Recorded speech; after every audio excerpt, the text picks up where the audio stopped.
नमस्कार, मैं Abhishek Raj, CEO founder easy way global. चलिए आज हम बात करेंगे अप्रेंटिसशिप के बारे में। अप्रेंटिसशिप में एक बहुत बड़ा बदलाव होने वाला है और इस बदलाव की जानकारी आपको होना चाहिए। फ्यूचर में सरकार इस पे आगे बढ़ चुकी है और मानसून सत्र में संसद में ये पारित भी हो जाएगा। क्या क्या बदलाव होंगे इसके बारे में हम बारीकी से आपको हम बताने वाले हैं। अगर के बारे में बिल्कुल अच्छे से जानना चाहते हैं तो इस चैनल को सब्सक्राइब कर लीजिए, आगे इस तरह के वीडियो आपको मिलते रहेंगे। मेरे पास एक फेसबुक ग्रुप है, इस ग्रुप में आप अभी तक नहीं जुड़े हैं तो आप जुड़ जाइए। इस ग्रुप के माध्यम से आपको बहुत सारा जानकारी मिलेगा, जैसे भारत के किसी भी आईटीआई में कोई भी कंपनी या प्लेसमेंट के लिए आती है, कैंपस के लिए आती है, आपको इसका जानकारी सबसे पहले इस ग्रुप में मिलेगा। इसके अलावा डीजीटी का न्यूज हो, आईटीआई से रिलेटेड कोई भी न्यूज होता है, सबसे पहले इस ग्रुप में आपको पता चलेगा। यूट्यूब से भी पहले आपको यहाँ पे नोटिस मिल जाएगा। इसके अलावा आपके पास कोई डाउट है, आप हमसे कुछ पूछना चाहते हैं तो आप इस ग्रुप में पोस्ट करेंगे, कमेंट करेंगे तो मेरे अलावा ऐसे हजारों लोग हैं जो आपको रिप्लाई करते हैं। तो चलिए शुरुआत करते हैं। इस अप्रेंटिसशिप में जो बदलाव होने वाले हैं इसके बारे में हम चर्चा कर। अलग अलग पेपर का कटिंग आपको दिख रहा होगा, मैं पेपर के ही माध्यम से आपको बता दूंगा। हिंदुस्तान का न्यूज है, दैनिक जागरण है, सभी जो प्रमुख समाचार हैं उसमें ये न्यूज आया था और बहुत प्रमुखता के साथ इस न्यूज को दिखाया गया था। तो बात करेंगे सबसे पहला बदलाव। सबसे पहला बदलाव ये होगा कि जो पहले अप्रेंटिसशिप में 10% सीटें थी, जो प्राइवेट या गवर्नमेंट जो अप्रेंटिसशिप कराते थे कंपनियां, उनके टोटल जितनी एम्प्लॉय है उसका 10% सीटों पे अप्रेंटिसशिप कराया जाता था, उसको बढ़ाकर अब 15% कर दिया गया है।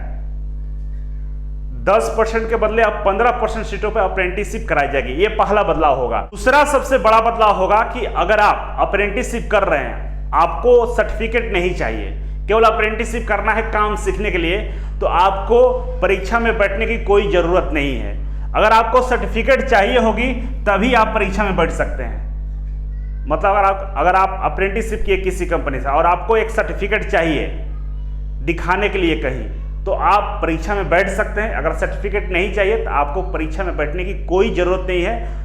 कंपनी स्तर पर एक आपको सर्टिफिकेट बनाकर दे दिया जाएगा कि आप यहाँ से अप्रेंटिसशिप किए हैं, लेकिन वो किसी जॉब में वैलिड नहीं होगा। वो केवल दिखाने के लिए होगा कहीं भी कि मैंने अप्रेंटिसशिप यहाँ से किया है। ठीक है, तो यहाँ पे दो तरह के बदलाव हुए। पहले 10% सीटों पे अप्रेंटिसशिप निकाली जाती थी, अब इसको 15% कर दिया गया।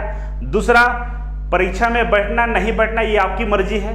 तो दो बड़े बदलाव हुए। ये बच्चों के लिए, जो अप्रेंटिसशिप करने वाले युवा हैं उनके लिए दो बदलाव किए गए हैं। और कंपनियों के लिए समझते हैं।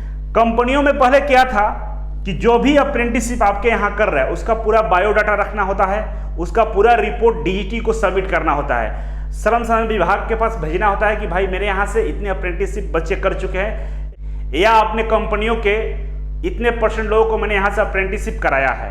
तो इस तरह का डाटा भारत सरकार को देना होता था, रखना होता था, भेजना होता था। अब क्या होगा, ये सारे डाटा रखने की जरूरत नहीं होगा। अब इनको सिर्फ केंद्र सरकार को या जो भी मंत्रालय है उस मंत्रालय को केवल सूचित कर देना होगा कि मेरे यहाँ से इतने बच्चों ने अप्रेंटिसशिप किया, उनका डाटा बस भेज देना होगा। बाकी डाटा रखना है, फ्यूचर के लिए रखना है, रेफरेंस के लिए रखना है, डीजीटी को भेजना है, श्रम संसाधन विभाग को भेजना है, ये सब काम से मुक्ति मिल जाएगी। ये पहला बदलाव। दूसरा बदलाव ये किया गया है कि अगर कोई छोटी कंपनियां हैं, मान लीजिए कोई छोटी कंपनियां जो अप्रेंटिसशिप कराती है, उनके यहाँ कुछ ऐसा मशीनरी है जिसपे वो वहाँ पे अप्रेंटिसशिप नहीं करा सकते हैं, तो इसके बदले ये लोग दूसरे बड़ी कंपनियों से टाई अप कर सकते हैं। अपने वर्कशॉप के बदले उनके वर्कशॉप में अप्रेंटिसशिप के लिए भेज सकते हैं, क्योंकि छोटी छोटी कंपनियों में मशीनें कम होती है, एम्प्लॉय कम होते हैं, उनके पास प्रोडक्शन बहुत ज़्यादा लोड होता है प्रोडक्शन का, वैसे में आपको ट्रेनिंग नहीं दे पाते हैं। उस कंडीशन में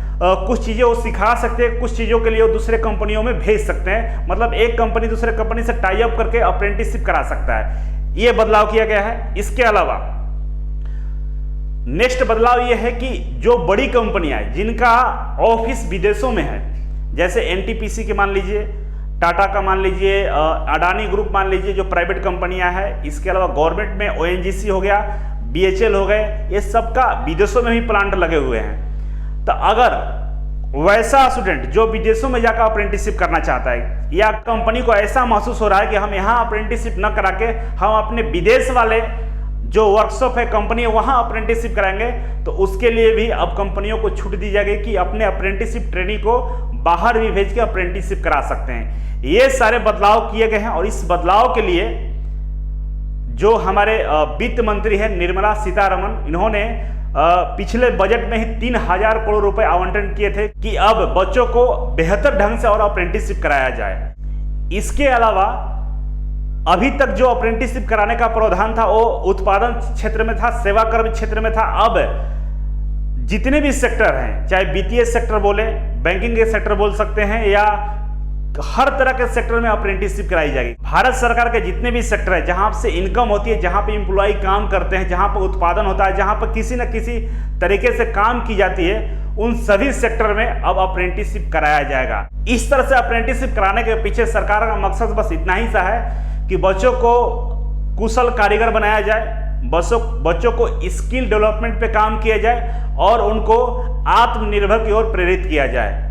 अब बहुत सारे यूट्यूबर हैं, बहुत सारे लोग हैं यूट्यूब पर बता रहे हैं कि 15% सीटों पर अप्रेंटिसशिप की बहाली आएगी, कंपनी को 15% सीटों पे अप्रेंटिस आप लोग को परमानेंट नौकरी देना होगा। ऐसा कुछ नहीं है, केवल ये बदलाव किया गया है। आगे इसका प्रभाव क्या पड़ेगा वो समझ लीजिए। देखिए, अप्रेंटिसशिप अगर आप करते हैं, जो अभी बदलाव होगा इसके थ्रू अगर आप अप्रेंटिसशिप करेंगे, तो वैसा स्टूडेंट जो परीक्षा में नहीं बैठेगा तो आगे उसको अप्रेंटिसशिप का बेनिफिट नहीं मिलेगा। मान लीजिए आप रेलवे से अप्रेंटिसशिप करेंगे और आपने रेलवे से अप्रेंटिसशिप करने के बाद एग्जाम आपने नहीं दिया अप्रेंटिसशिप का, तो आपको रेलवे में जो 20% की छूट मिलती है वो छूट आपको नहीं मिलेगा, पहला।